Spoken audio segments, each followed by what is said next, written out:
మా పార్టీకి సరైన బలం లేకున్నా పోటీ చేయాలని నిర్ణయం తీసుకున్నామన్నారు. తమ ఓట్లు కాపాడుకోవడంతో పాటు అధికార పార్టీలో ఉన్న ఓట్లు కూడా వస్తాయని ఆశిస్తున్నట్లు జగ్గారెడ్డి తెలిపారు. ఎన్ని చోట్ల ఎన్నికల్లో పోటీ చేస్తామనే దానిపై త్వరలోనే ఓ నిర్ణయం తీసుకుంటామని ఆయన వివరించారు. గత 2-3 రోజులుగా లోకల్ బాడీ ఎమ్మెల్సీ ఎన్నికల్లో పోటీ చేయాలా చేయొద్దా అనే ఒక చర్చ జరిగింది. దానికి కమిటీ చైర్మన్గా దామోదర్ గారు, చిన్నారెడ్డి గారు, అట్లాగే బలరాం నాయక్. అయితే మేము కూడా 2-3 రోజుల నుంచి కూడా ఎవరైనా పోటీలో ఉమ్మడి జిల్లాకు వచ్చినట్టయితే ఎవరైనా పోటీలో ఉంటే వాళ్ళని అభ్యర్థిగా ఖరారు చేద్దామని అనుకున్నాము. చివరిగా ఇంకా స్పష్టత రాకపోయేసరికి ఈరోజు మధ్యాహ్నం 2 గంటల వరకు నేను, దామోదర్ గారు, గీతారెడ్డి గారు మాట్లాడుకున్న తర్వాత ఇంకా సురేష్ శెట్టి గారు, ఇంకా సంజీవ్ రెడ్డి గారు, ఇంకా చాలామంది మా కాంగ్రెస్ పార్టీ నాయకులు, ఉమ్మడి జిల్లాకు సంబంధించిన నాయకులు, ఇద్దరు జిల్లా ప్రెసిడెంట్తో కూడా మాట్లాడినాం. తిరుపతి రెడ్డితో, నర్సారెడ్డితోటి మాట్లాడిన తర్వాత ఈరోజు నిర్ణయం చేసినాం ఏంటంటే, మా మిసెస్ నిర్మల డీసీసీ ప్రెసిడెంట్ కాబట్టి ఆమెని ఎమ్మెల్సీ వారిలో దించాలని నేను కోరడం జరిగింది. నేను రెడీగా ఉన్నా, ఆమెని ఎన్నికల్లో పోటీ చేయించడానికి రెడీగా ఉన్నా అని చెప్పినప్పుడు వారు కూడా దామోదర్ గారు ఒక అఫీషియల్గా లెటర్ కూడా అడిగారు. ఇమ్మీడియట్లీ నేను లెటర్ ద్వారా ఠాకూర్ గారికి, మా ఇన్ఛార్జ్ ఠాకూర్ గారికి, పిసిసి రేవంత్ రెడ్డి గారికి, అట్లాగే బోసురాజు గారు, మా జిల్లా ఇన్ఛార్జ్ శ్రీనివాసన్ గారికి, మరి కమిటీ చైర్మన్ దామోదర్ గారికి కూడా నేను లెటర్ రాయడం జరిగింది. నేను మా మిస్సెస్ని పోటీలో ఉంచడానికి సిద్ధంగా ఉన్నా. తెలంగాణ శాసనమండలిలో ఎమ్మెల్యే కోటాకు చెందిన 6 ఎమ్మెల్సీలు ఏకగ్రీవమయ్యాయి. ఎమ్మెల్యే కోటాలో కడియం శ్రీహరి, గుత్తా సుఖేందర్ రెడ్డి, బండా ప్రకాష్, తక్కెళ్లపల్లి రవీందర్రావు, వెంకట్రామరెడ్డి, కౌశిక్ రెడ్డి శాసనమండలి సభ్యులుగా ఏకగ్రీవమయ్యారు. ఎమ్మెల్సీలుగా ఎన్నికైనట్టు గెలుపు ధృవీకరణ పత్రాలను వారు అందుకున్నారు. తమకు అవకాశం ఇచ్చిన సీఎం కేసీఆర్కు ధన్యవాదాలు తెలిపారు. ఎదుగుతున్న తెలంగాణను చూసి ఓర్వలేక కేంద్ర ప్రభుత్వం తెలంగాణ ప్రభుత్వాన్ని అనేక రకాలుగా ఇబ్బంది పెడుతుందని కడియం శ్రీహరి ఆరోపించారు. ధాన్యం సేకరణ కేంద్రం పరిధి అయినా కొనటం లేదని విమర్శించారు. నీట్ 2021-22 పరీక్షల్లో ఇన్ సర్వీస్ కోటాకు రిజర్వేషన్ కేటాయిస్తూ ప్రభుత్వం జారీ చేసిన జీవోను వ్యతిరేకిస్తూ Secunderabad Gandhi medical college junior డాక్టర్లు ఆందోళన చేపట్టారు. గాంధీ ఆసుపత్రి ప్రాంగణంలో ర్యాలీ నిర్వహించి నినాదాలు చేశారు. అనంతరం గాంధీ సూపరింటెండెంట్ డాక్టర్ రాజారావుకు వినతిపత్రం అందజేశారు. ఈ సందర్భంగా జూడా నాయకులు మాట్లాడుతూ, ఇటీవల రాష్ట్ర ప్రభుత్వం జీవో నెంబర్ 155ను విడుదల చేసి ఎంబీబీఎస్ పూర్తి చేసి గ్రామీణ ప్రాంతాల్లో వైద్య సేవలు అందించిన ఇన్ సర్వీస్ డాక్టర్లకు పీజీ చేయడానికి నీట్ 2021-22 ఏడాది నుంచి ప్రత్యేక కోటా రిజర్వేషన్ కేటాయించిందన్నారు.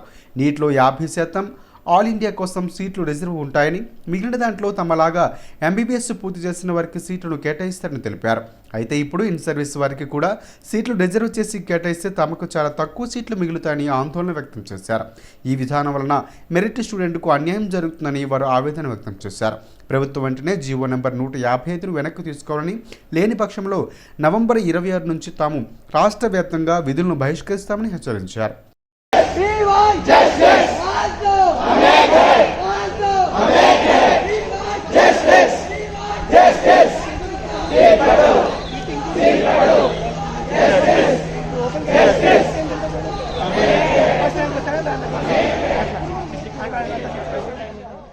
రాష్ట్ర వ్యాప్తంగా ఉన్న మెడికల్ కాలేజెస్లో జూనియర్ డాక్టర్స్ ఒక చిన్న ప్రొటెస్ట్ చేయడం జరిగింది. అది దేని గురించి అంటే, ఇప్పుడు కాబోతున్న నీట్ 2021 and 2022 జాయినింగ్కి ఏదైతే కౌన్సిలింగ్ ప్రక్రియ మొదలైందో దానికి ముందుగా ఒక రిజిస్ట్రేషన్స్ అనేది స్టార్ట్ అయ్యాయి. ఈ రిజిస్ట్రేషన్స్లో ఉన్న ప్రాస్పెక్టస్లో మాకున్న పాయింట్ ఒకటి ఏంటంటే, జీవో నెంబర్ 155 అనేది ఒక కొత్త పాయింట్ యాడ్ చేశారు. ఆ జీవో నెంబర్ 155 ప్రకారంగా ఏంటంటే 20% clinical seats and 40% non clinical seats అనేటివి సర్వీస్ కోటా వాళ్ళకి రిజర్వేషన్ బేస్డ్ సీట్ అలొకేషన్ ఉందని చెప్పారనమాట. మేము దానికి అగెనిస్ట్గా ఉన్నాము. అది మా పాయింట్. అసలు ఇంతకీ సర్వీస్ కోటా అంటే ఏంటంటే, ఎవరైతే ఎంబీబీఎస్ అయిపోయిన డాక్టర్స్ ఉన్నారో వాళ్ళు సర్వీస్కి వెళ్ళినప్పుడు 3 years రూరల్ సర్వీస్ కానీ, 2 years ట్రైబల్ సర్వీస్ కానీ, 6 years అర్బన్ సర్వీస్ కానీ చేసినప్పుడు వాళ్ళకి గవర్నమెంట్ గుర్తిస్తుంది. మేము కూడా వాళ్ళని గుర్తించి రెస్పెక్ట్, మాకు వాళ్ళంటే చాలా రెస్పెక్ట్ సర్వీస్ బీజీస్ అంటే. ఎందుకంటే ఎక్కడో ఊళ్ళోకి వెళ్ళి ఇల్లు వదిలేసుకొని కొన్ని సంవత్సరాలు పనిచేసి వచ్చిన వాళ్ళు, ఇక్కడ ఏం వసతులు లేనప్పుడు కూడా. సో కాకపోతే ఒక పాయింట్ ఏంటంటే, వాళ్ళు ఇక్కడికి వచ్చినప్పుడు వాళ్ళకి ఆల్రెడీ వెయిటేజ్ ఉంది. మీకు ఇన్ని మార్క్స్ వస్తే మేము ఇన్ని మార్క్స్ యాడ్ చేసామని గవర్నమెంట్ యాడ్ చేసి వాళ్ళని కౌన్సిలింగ్ పంపిస్తుంది. నగరంలోని హయత్ నగర్, తుర్కయాంజల్ నగర్లోని బాలాజీ టెంపుల్ను హుజూరాబాద్ బీజేపీ ఎమ్మెల్యే ఈటెల రాజేందర్ సందర్శించారు. అనంతరం బాలాజీ టెంపుల్లో స్వామివారికి ప్రత్యేక పూజలు నిర్వహించారు.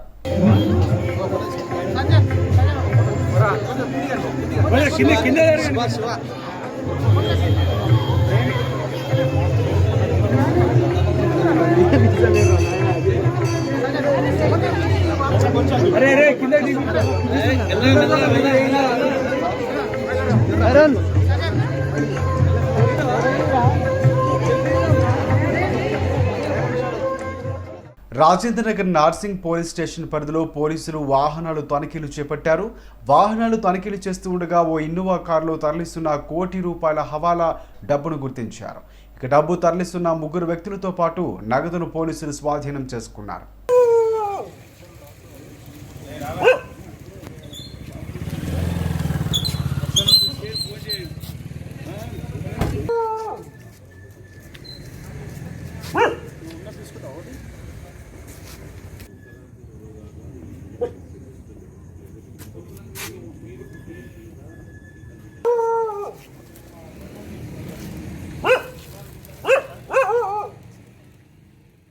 మసాజ్ ముసుగులో వ్యభిచారం నిర్వహిస్తున్న ఓ సెంటర్పై టాస్క్ ఫోర్స్ పోలీసులు దాడి చేశారు.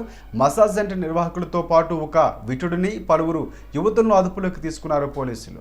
మసాజ్ ముసుగులో వ్యభిచారం నిర్వహిస్తున్న ఓ సెంటర్పై టాస్క్ ఫోర్స్ పోలీసులు దాడి చేశారు. మసాజ్ సెంటర్ నిర్వాహకులతో పాటు ఒక విటుడిని, పలువురు యువతులను అదుపులోకి తీసుకున్నారు. టాస్క్ ఫోర్స్ పోలీసులు తెలిపిన వివరాల ప్రకారం బంజారా హిల్స్ రోడ్ నెంబర్ 12లో కొందరు ఎలిగెంట్ బ్యూటీ స్పాలూన్, అదర్వ హమామ్ స్పా పేర్లతో మసాజ్ సెంటర్ను నిర్వహిస్తున్నారు. అయితే ఈ కేంద్రాల్లో వ్యభిచారం నిర్వహిస్తున్నట్లు సమాచారం అందుకున్న టాస్క్ ఫోర్స్ పోలీసులు దాడులు జరిపారు. మసాజ్ సెంటర్ నిర్వాహకుడితో పాటు ఒక విటుడు, అలాగే పలువురు యువతులను అదుపులోకి తీసుకున్నారు. అనంతరం కేసు నిమిత్తం బంజారా హిల్స్ పోలీసులకు నిందితులను అప్పగించారు.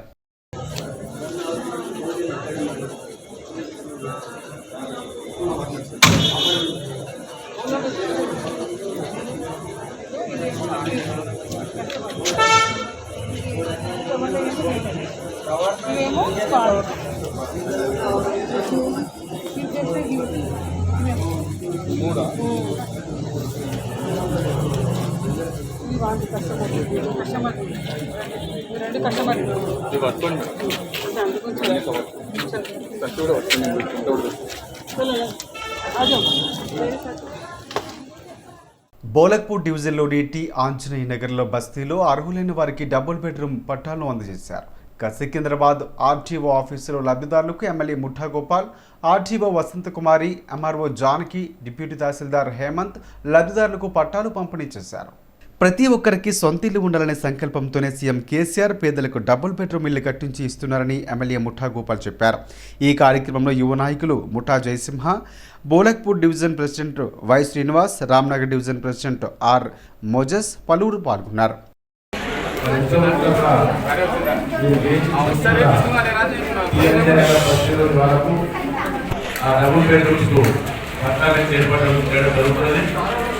కార్యక్రమానికి వేచి చేసిన పెద్దలు మరి మన సికింద్రాబాద్ ఆర్టీఓ గారికి నమస్కారాలు, మేడం కృష్ణవారి గారికి నమస్కారాలు,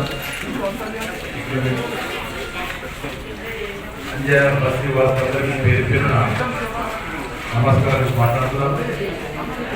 అది ఈనాడు మీకు తెలుసు, కొంతమంది అప్పుడు జాగ్రత్త కేసు చేయించుకోవాలనే మనకి కూడా బాధ్యత జరిగింది. మీరు ఎవరికి ఎవరు బాధపడాలి,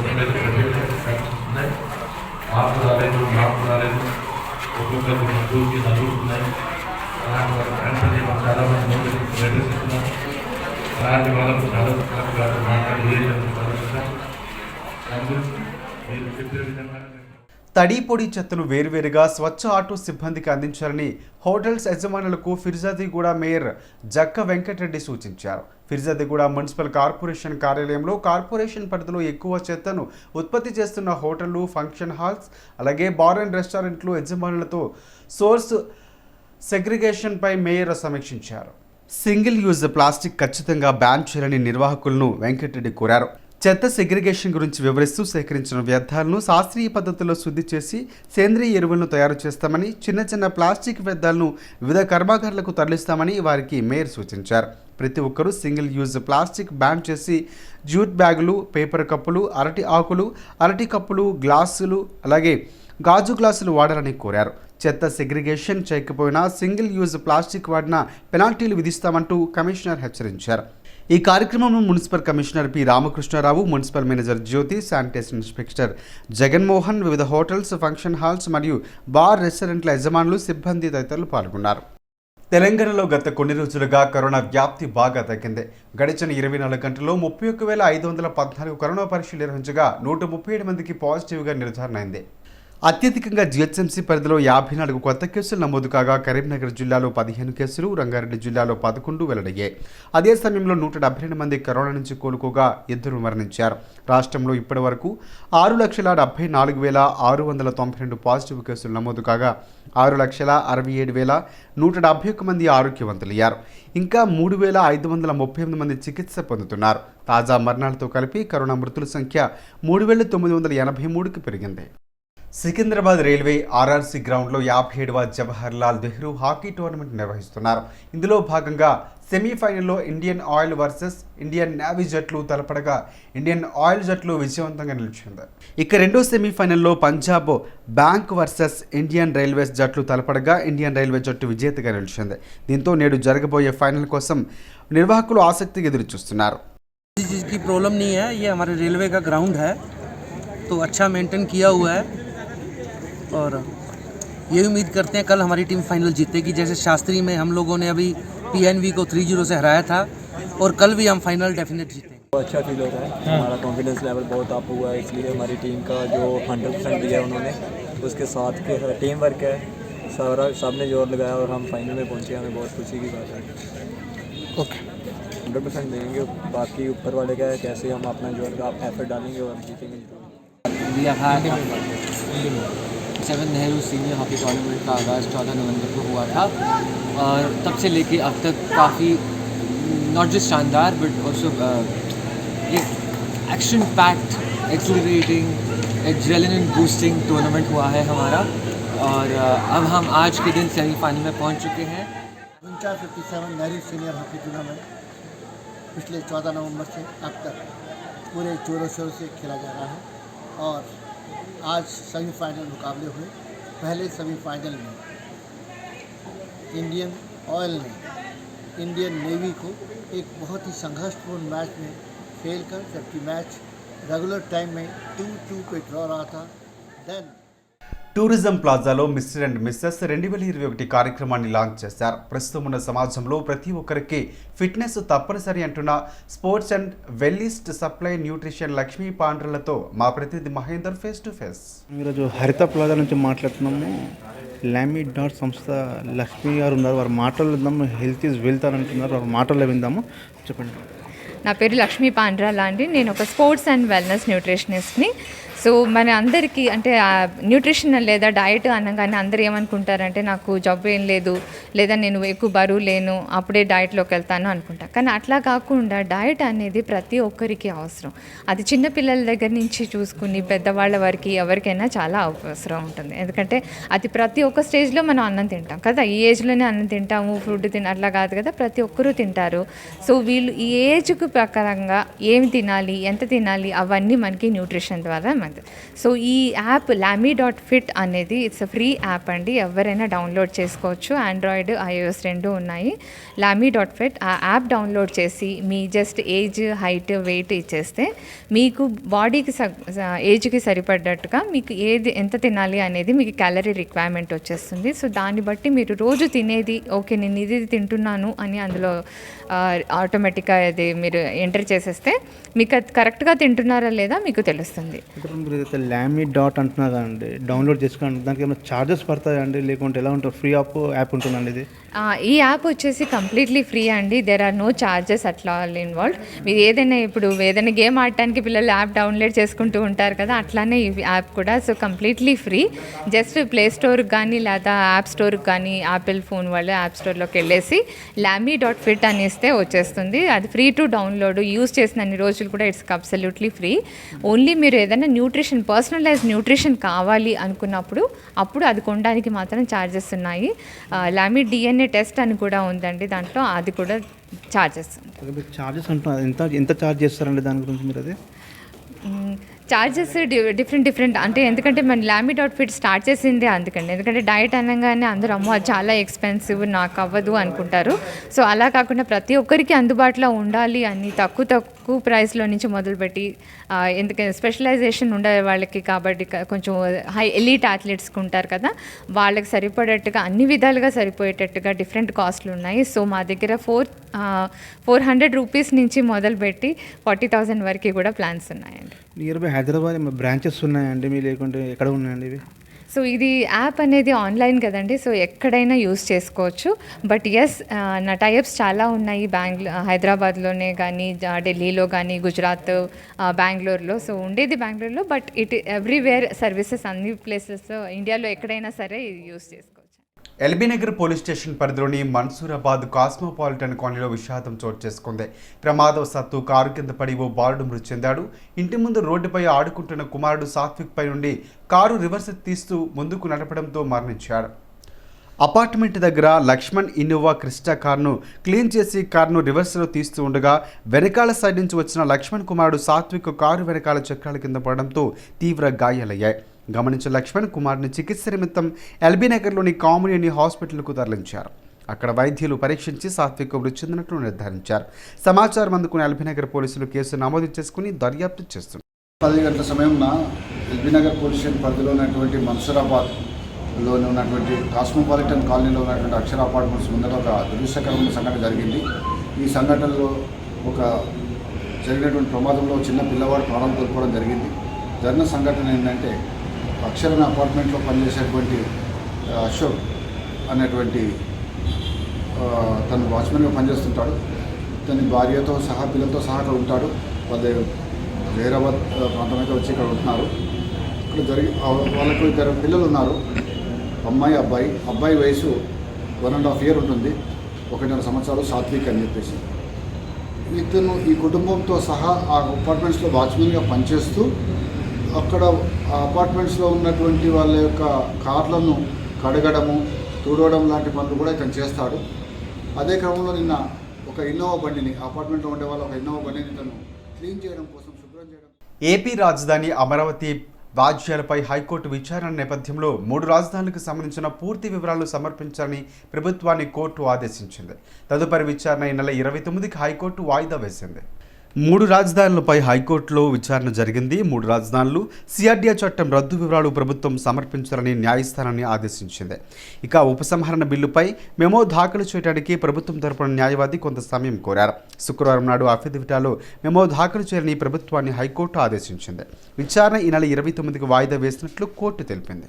ఏపీ ఎన్నికల అధికారిపై టీడీపీ నేత కేశినేని తీవ్ర స్థాయిలో ఫైర్ అయ్యారు. కోర్టు ఆదేశాలు ఉన్నప్పటికీ ఎన్నిక ముందు ఎందుకు వాయిదా వేశారో తెలియటం లేదంటూ కొండపల్లి మున్సిపల్ కార్యాలయం నుండి టీడీపీ వార్డు కౌన్సిల్ సభ్యులతో ఎంపీ కేశినేని నాని బయటకు వచ్చారు. ఎన్నికల అధికారి తీరు అర్థం కావటం లేదు. కోర్టు ఆదేశాలు ఉన్నప్పటికీ బేఖాతరు చేస్తూ ఎన్నికలు ఎందుకు వాయిదా వేశారో తెలియటం లేదంటూ ఎంపీ కేశినేని ధ్వజమెత్తారు. వైసీపీ నేతలు గొడవలకు పాల్పడి భయాందోళనలు సృష్టిస్తున్నారన్నారు. కోర్టు పరిధిలో ఉంది కాబట్టి ఎక్కువ మాట్లాడలేకపోయారని ఎంపీ కేశినేని అన్నారు. హైకోర్టు ఆర్డర్ కూడా ధిక్కరించి నానా బీభత్సం సృష్టిస్తుంది వైకాపా కౌన్సిలర్లందరూ కూడా.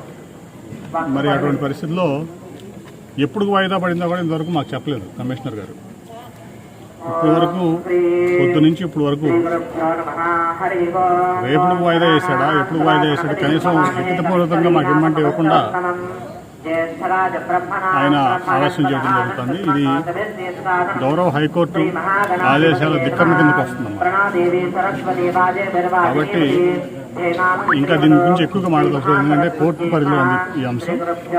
కోర్టు పరిధిలో ఉంది కాబట్టి మేము కూడా కోర్టును అప్రోచ్ చేసి ఏం చేయాలో చూస్తాం.